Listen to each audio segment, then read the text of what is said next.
Line express cargo நம்பகமான cargo. இதோ நீங்களும் தொடர்பு கொண்டு உங்களுடைய கார்கோ பொருட்களை அனுப்பலாம். 90 93 61 67 தொடர்புக்கான இலக்கம் 66 16 84 14. இன்னொரு இலக்கம் 55 17 27 47. அதே போல் இன்னுமொரு இலக்கம் 50 53 79 39. இன்னுமொரு இலக்கம் 99 69 84 94. அஸ்ஸலாமு அலைக்கும் வரஹ்மத்துல்லாஹி வபரகாத்துஹு. அன்பார்ந்த அனைத்து உறவுகளுக்கும் இனிய காலை வணக்கம். உங்கள் மீது சாந்தியும் சமாதானமும் உண்டாகட்டும். இன்றைய காலை பொழுது உங்கள் அனைவருக்கும் இனிய பொழுதாக அமைய எல்லாம் வளரவனை பிரார்த்தித்தவனாக இன்றைக்கும் கோயத்துடைய பல முக்கியமான செய்திகளை பற்றி தான் பார்க்க போகிறோம். வீடியோவை கடைசி வரைக்கும் பாருங்கள். தெரியாத நண்பர்களுக்கும் மறக்காமல் ஷேர் பண்ணுங்கள். வீடியோ பிடிச்சிருந்தால் ஒரு லைக் பண்ணுங்கள், சப்ஸ்கிரைப் பண்ணுங்கள், தொடர்ந்தும் சப்போர்ட் பண்ணுங்கள். குவைத்துடைய தினா மதிப்பு உள்ளதா பார்த்தலாம். இலங்கைக்கான ரூபாயில் ஒரு தினாரின் மதிப்பு 980 ரூபாய் 96% உள்ளது. இந்தியாவின் ரூபாயில் ஒரு தினாரின் மதிப்பு 287 ரூபாய் 51% உள்ளது. இது அல்முசைன் எக்ஸ்சேஞ்சுடைய அப்ளிகேஷன் ஆன்லைன் ரேட் ஆகும். குவைத்துடைய பல எக்ஸ்சேஞ்சுகள்லையுமே அக்கௌண்ட் நம்பரை மறைச்சிடுறாங்க. இதை பற்றி உங்களுக்கு தொடர்ந்துமே தெரியாது. அதாவது நீங்கள் ஏதாவது ஒரு புதிய எக்ஸ்சேஞ்சுக்கு பழைய பற்றுச்சீட்டோட போகிறீங்களா தான் நிச்சயமாக அதில் அக்கௌண்ட் நம்பர் சரியாக இருக்கா அப்படின்றத செக் பண்ணிக்கோங்க. அப்படி இல்லாத பட்சத்தில் எழுதிட்டு போனாலும் பிழை இல்லாத அக்கௌண்ட் நம்பர் எழுதிட்டு போங்க. ஏதாவது ஒரு நம்பர் பிழைத்தாலும் கூட உங்களுடைய பணம் நாட்டுக்கு போய் சேராது. அந்த பணத்தை திரும்ப பெறணுமா இருந்தாலும் ரொம்ப நாட்களாகும். மறுபடியும் கட்டணம் செலுத்த வரும். அதே போல் எக்ஸ்சேஞ்சுகளில் பணம் அனுப்பி முடித்ததும் மறக்காமல் பற்றுச்சீட்டை செக் பண்ணி பாருங்கள். எல்லா டீட்டெயில்ஸும் சரியாக இருக்குதானே. ஏன்னா நீங்கள் சரியான டீட்டெயில்ஸ் கொடுத்துருந்தாலும் கூட எக்ஸ்சேஞ்சில் வேலை பார்க்குறவங்க பிளவுறதுக்கும் வாய்ப்பு இருக்குது. குவைத்துடைய பல எக்ஸ்சேஞ்சுகள்லையுமே நல்ல ரேட் தான் கொடுக்குறாங்க. முடிந்த வரைக்கும் நீங்களும் உங்களுடைய கஷ்டப்பட்டு சம்பாதிக்கக்கூடிய பணத்தை நல்ல எக்ஸ்சேஞ்சுகள் மூலம் அனுப்புங்க. எங்கே அதிகமான ரேட் கொடுக்குறாங்க அப்படின்றது தெரிந்திருந்தாலும் மறக்காம கமெண்டில் மென்ஷன் பண்ணுங்கள். குவைத்துடைய தங்க விலையை பார்த்தரலாம். 1 கிராம் 18 கேரட் தங்கத்தின் விலை 30 தினார் 53 ஃபில்ஸ். 1 கிராம் 21 கேரட் தங்கத்தின் விலை 35 தினார் 62 ஃபில்ஸ். 1 கிராம் 22 கேரட் தங்கத்தின் விலை 36 தினார் 745 ஃபில்ஸ். 1 கிராம் 24 கேரட் தூய தங்கத்தின் விலை 40 தினார் 71 ஃபில்ஸ். தங்க விலை தொடர்ந்துமே உச்சத்தை தொட்டுக்கிட்டே இருக்குது. சாதாரண தொழிலாளர்களுக்கு தங்கத்தை நினைச்சும் பார்க்க முடியாத அளவுக்கு விலை அதிகரித்து செல்கிறது. குவைத்தினுடைய பல பகுதிகளிலையும் கேஸ் மூலம் ஆபத்து. குவைத் கேஸ் ஆபத்தில் கிட்டத்தட்ட 3 பேர் பரிதாப நிலையில் காயமடைந்து மருத்துவமனையில் அனுமதிக்கப்பட்டிருக்கிறாங்க. மிக முக்கியமான எச்சரிக்கையான தகவல் இருக்குது. சோஷியல் மீடியா பாவனையாளர்களே தயவு செய்து கவனம். இதோ அட்ரஸ் காசு கொடுத்தவங்க பிடிபடுறதுக்கு நிறையவே வாய்ப்பு இருக்குது. பல பகுதிகளிலையும் அதிரடி சோதனை. 480க்கும் மேற்பட்ட விதிமீறல்கள், போதைப் பொருள், ஆயுதங்கள் கைப்பற்றப்பட்டுள்ளது. அல்ஹம்துலில்லாஹ். காசாவை நோக்கி படையெடுக்கும் மக்களுக்கான உணவு ஏற்பாடுகள் மற்றும் உதவிகள் அனைத்தும் ஆரம்பமாகி இருக்கின்றது. ஆனால் இடையில் ஹமாஸ் ஆயுதங்கள் அனைத்தையும் அகற்றணும் அப்படின்ற மாதிரி நித்யான் ஒரு எச்சரிக்கையை எடுத்திருக்கிறார். என்ன ஏதுன்றதை பார்க்கலாம். முதலாவது தகவல், இரவு நேரங்களில் 21 டிகிரி செல்சியஸ் வரைக்கும் வெப்பநிலை கம்மியாகும். எதிர்வரும் நாட்களில் பாலைவன பகுதிகளில் குளிர்ந்த சூழல் உருவாகும் அப்படின்னு தெரிவிச்சிருக்கிறாங்க. குளிர் சூழல் உருவாகினாலே நம்மளுக்கு தலைவிதி ஆரம்பம் அப்படின்ற மாதிரி பல வீட்டு தொழிலாளர்களுடைய நிலைமை கொஞ்ச நாளைக்கு ரொம்ப கஷ்டமாக இருக்கும். பாத்ரூம் போகிறதுலேருந்து, குளிக்கிறதுலேருந்து, சாப்பிட்றதுலேருந்து எல்லாத்துக்குமே கஷ்டம்தான் அப்படின்னு சொல்லலாம். ஏன்னா பாலைவனத்தில் கூடாரத்தில் போய் தங்க ஆரம்பிச்சிருவாங்க. தயாராக இருங்க. இனி வருங்காலம் பாலைவனத்தில் குளிர்காலத்தில் கொஞ்ச நாள் காலத்தை கழிக்க வரும். அது கேட்டாற்போல் தயாராகிக்கோங்க. ஃபகம் வைத்து தூங்குறத முடிந்த வரைக்கும் தவிர்த்துக்கோங்க. 21 நாள் சிறை ஃபேஷனிஸ்தா சிகை அலங்காரிகள், அதே போல் சில கலை நிபுணர்கள் சோஷியல் மீடியாக்களில் செய்கிற அனாச்சாரமான செயல்களுக்கு தொடர்ந்தும் குவைத்தில் தண்டனை அதிகரித்து வருகின்றது. அதே போல் இதோ மீண்டும் ஜெயிலில் போடுறதுக்கான வேலை ஆரம்பம்.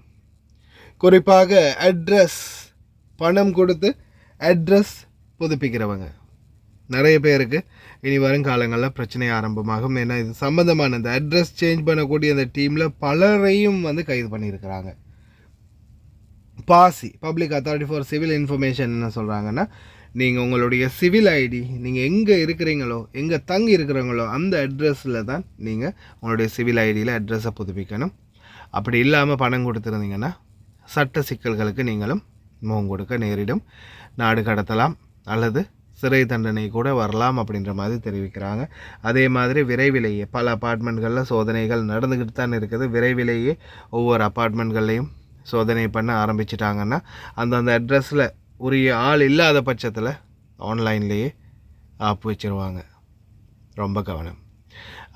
அதே போல் ஃபேக் டிகிரி குவைத்துக்கு நீங்கள் வாரீங்களாக இருந்தால், குவைத்துன்றது மட்டும் இல்லை, இந்த கல்ஃப் நாடுகளுக்குள்ளேயே வாரீங்களாக இருந்தால் தயவு செய்து உங்களுடைய ஒரிஜினலான குவாலிஃபிகேஷன் சர்டிஃபிகேட், ஒர்க் பண்ணின சர்டிஃபிகேட்டாக இருக்கட்டும், காலேஜ் சர்டிஃபிகேட்டாக இருக்கட்டும், ஒரிஜினலாக இருந்தால் மட்டும் கொண்டு வாங்க. டூப்ளிகேட்டாக ஃபேக்காக ரெடி பண்ணி கொண்டு வந்தீங்கன்னா, ஒரு வேளை நீங்கள் 2 வருஷம் வேலை செஞ்சிட்டிங்க, வேலை செஞ்சு முடித்ததுக்கு அப்புறமா இது தெரிய வந்துச்சுன்னு வைங்க, அந்த 2 வருட காலமும் நீங்கள் சம்பாதிச்ச ஒட்டுமொத்த சம்பளத்தையும் அந்த அந்த இந்த அரபு நாட்டு அரசாங்கம் திருப்பி கேட்கும். அது வரைக்கும் உங்களுக்கு ஜெயில் தான். அதால் அன்பார்ந்த சகோதர சகோதரிகளே, ஃபேக்கான அட்ரஸோடு மட்டும் வராதிங்க, ஃபேக்கான எந்த ஒரு வெரிஃபிகேஷனோடையும் வராதிங்க. இதோ குவைத்துடைய பல பகுதிகளிலையும் தீ விபத்து, அதானில் தீ விபத்து, 2 பேர் படுகாயம். அதே மாதிரி டஸ்மாவில் தீ விபத்து, யாருக்கும் எந்த ஒரு காயம் இல்லாமல் காப்பாற்றிருக்கிறாங்க. பினைதல்காரில் கேஸ் லீக், கேஸ் வெடிப்பில் ஒருவர் காயமடைந்திருக்கிறாங்க. கேஸ் உபயோகிக்கிறது மிகவும் ஆபத்தான நிலையை எட்டியுள்ளது. ஏன்னா குவைத்தை பொறுத்த வரையில் நம்மளுடைய நாட்டு கேஸையும் தாண்டி இது பல மடங்கு பவர்ஃபுல்லானது அப்படின்னு சொல்லலாம். ஏன்னா இவங்களுடைய கேஸ் சிலிண்டர்கள் பார்த்திங்கன்னா ரொம்பவும் ஆபத்தான கேஸ் சிலிண்டர்ஸ்.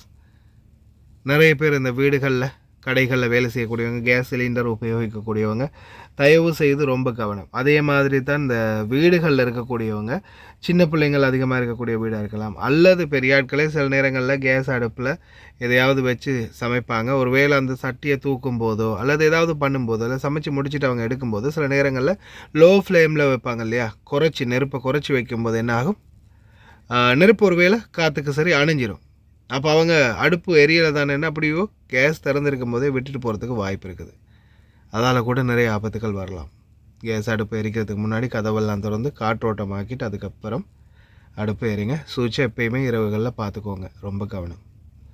அடுத்ததாக இதோ அல் சபையா பகுதிகளிலையும் ஒரு வாகன விபத்து, காயமடைந்திருக்கிறாங்க. விபத்தில் ஒருத்தர் வைத்தியசாலையில் அனுமதிக்கப்பட்டதாக தெரிவிச்சிருக்கிறாங்க. அதே போல் போதைப் பொருள் மற்றும் 485க்கும் மேற்பட்ட விதிமீறல்கள், கைதுகள் பதிவாகி இருக்குது குவைத்துடைய ஜாபர் பிரிட்ஜ் பகுதிகளில். அதே மாதிரி தொடர்ந்தும் போதைப் பொருளுக்கு எதிரான வழக்குகள் தொடர்ந்து கொண்டே இருக்கின்றது. தயவு செய்து ரொம்ப கவனம்.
ஹமாஸ் உங்களுடைய ஆயுதங்களை நீங்கள் டிஸ்மேட்டல் பண்ண வேண்டும், ஒப்படைக்க வேண்டும் அப்படின்ற மாதிரி கொஞ்சம் கஷ்டப்படுத்தி இலகுவாக கேட்டு பார்ப்போம், இல்லைன்னா கஷ்டப்படுத்தி வாங்க வேண்டி இருக்கும் அப்படின்ற மாதிரி லைட்டாக ஒரு மிரட்டல் துணியில் நித்யான்கு ஒரு அறிக்கையை விடுத்திருக்கிறார். அதே போல் அல்ஹம்துலில்லா மக்கள் வந்து ரிட்டர்ன் வர ஆரம்பிச்சிருக்காங்க.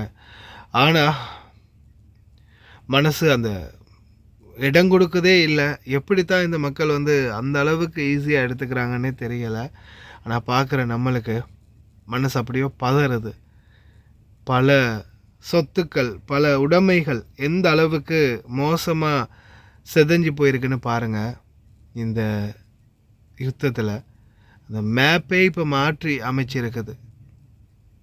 எவ்வளோ பிஸியாக, எவ்வளோ ஒரு இதாக இருந்த சிட்டி காசா இன்றைக்கி தரை மட்டமாக்கப்பட்டிருக்குது அப்படின்றது சொல்ல முடியாத அளவு வேதனை. எப்படி செழிப்பாக இருந்த ஒரு நகரம் இன்றைக்கி ஒட்டுமொத்தமாகவே சிதைந்து போய் காணப்படுது. எல்லாம் வல்ல இறைவன் அவங்களுக்கு மனதுக்கு நிம்மதியை கொடுக்கணும். அதே மாதிரி அரபு நாடுகள் ஒன்றிணைந்து இவங்களுக்கான உதவிகளை செய்வாங்க அப்படின்னு நம்புகிறோம். அவங்களுக்கு தேவையான உணவுப் பொதிகளும் இப்போ இலகுவாகவே வர ஆரம்பிச்சிருக்குது. பல நாடுகள்லேருந்தும் உதவிகள் வருது. அதே போல் அங்கே இருக்கக்கூடிய அந்த ஜேசிபிகள், பெக்கோக்கள், அதே மாதிரி இராணுவ வாகனங்கள்லாம் வெளியாகிக்கிட்டே இருக்குது. காசா மக்களுக்கான விடுதலை தற்போது கிடைத்துள்ளது.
ونرى هذا المشهد المهيب حيث الأعلام المصرية في مقدمة عودة النازحين وقوافل المساعدات التي تبدأ في التدفق مرة أخرى صوب الشمال.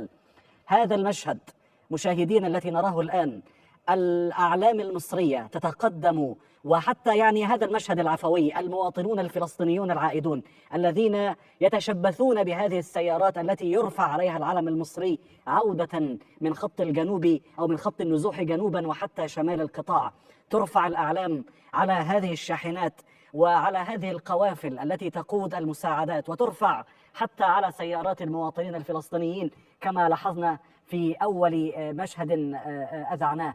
إذن الأعلام المصرية وكأنها تتحدث أن هذا العلم هو الذي جمع جميع الأطراف، وهو الذي منع سكان هذه الأرض التي يسير عليها هذا العلم من التهجير ومن الإمعان في القتل أكثر وأكثر. هذا العلم والأطفال قبل الكبار يستقبلونه فرحا وتصفيقا، يعلمون قدره ويعلمون أهميته كما يتراءى لنا عيانا في هذه الصورة. تتقدم هذه الشاحنات الآن من الجنوب، من حيث دخول المساعدات الإنسانية وفق البروتوكول المتعارف عليه والذي تم الاتفاق عليه، شاقين به شارع صلاح الدين، وكذلك ساحل الرشيد سوف يشق أيضا بهذه الشاحنات امتدادا من جنوب القطاع حتى شماله دخولا إلى كامل قطاع غزة. أؤكد على حضراتكم مشاهدينا ما نراه الآن، الأعلام المصرية تزين مقدمة النازحين ومقدمة قوافل المساعدات التي يتشبث ஹாய் காய்ஸ், இன்னைக்கு நாங்கள் எங்கே வந்திருக்கிறோம் தாத்தா? எங்கே வந்திருக்கிறோம் நாங்கள் இன்றைக்கி? அல் மிஷாயில். நீங்கள் எப்போ ஆர்டர் பண்ணீங்க தாத்தா? நான் இன்றைக்கி ஈவினிங் தான் ஆர்டர் பண்ணேன். இந்த கூட ஆர்டர் பண்ணீங்க? எனக்கு எமர்ஜென்சியாக இந்த சாமானம் கொஞ்சம் எனக்கு வேணுமென்றதுக்காக வேண்டி இது நானும் வந்து எனக்கு அவசரமாக இப்போ நைட்டு 10:15 எங்கேயும் ஆகுது. ஸோ அவர் எனக்கு அவசரம் அப்படின்றதுக்காக வேண்டி அவர் எனக்கு பணம் தந்தார். ஸோ இவங்களோட சேவையை பற்றி நீங்கள் எதுவும் கவலைப்பட வேண்டிய அவசியம் கிடையாது. அவங்க சொன்ன டைமுக்கு எங்களுக்கு எமர்ஜென்சியாக தேவைன்னு சொன்னால் அந்த டைமுக்கு அவங்க எல்லா சாமானத்தையும் கொண்டு எங்கள்கிட்ட ஒப்படைச்சிடுவாங்க. ஸோ காய்ஸ், நீங்களாக இருந்தாலும் தாராளமாக எந்த ஒரு பயமும் இல்லாமல் இவங்களோட கார்கோவாக இருக்கட்டும், கார்கோவும் இவங்க செய்கிறாங்க. ஸோ ஜெமியாவும் இவங்கள்கிட்ட இருக்குது, காகில் குக் சிட்டி ஒன்றும் இருக்குது. சாமானமும் நீங்கள் ஆர்டர் பண்ணலாம் தைரியமாக, எந்த ஒரு இதுவும் எதிர்பார்க்காம அவங்க சமூக சேவையை செஞ்சு முடிப்பாங்க. தேங்க்யூ ஸோ மச் தாத்தா. தேங்க்யூ. இந்த தாத்தாவோட ஆர்டர் வந்து இதுதான். நீங்களும் ஒரு 20 கேடிக்கு மேலே ஆர்டர் பண்ணிங்கன்னா நீங்கள் எங்கே இருந்தாலும் பிரச்சனை இல்லை, உங்களோட வீட்டுக்கே வந்து டெலிவரி பண்ணி தருவோம். இன்ஷா அல்லாஹ் இன்னொரு வீடியோவில் சந்திப்போம். Thank you, bye bye.